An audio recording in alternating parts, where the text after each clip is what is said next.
आज हे सगळं इथं आम्ही या शरदराव या मनसेचे आमदार शरदराव येत आहेत, मी स्वागत करतो।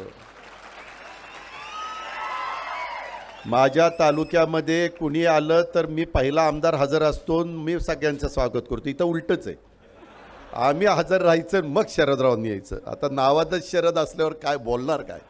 इथल्या जे काही आज सरकारला पाठिंबा देणारे लोकप्रतिनिधी आहेत, शरद कोण सरकारला पाठिंबा देणाऱ्या लोकप्रतिनिधींचा नाकारतेपणा आहे, शरदचा नाही पाठिंबा। त्याच्यामुळे तुम्ही वय उई करू नका। जुन्नरकरांना मी सांगतोय, आंबेगावनी बारामतीनं व्यवस्थित त्या ठिकाणी केलं,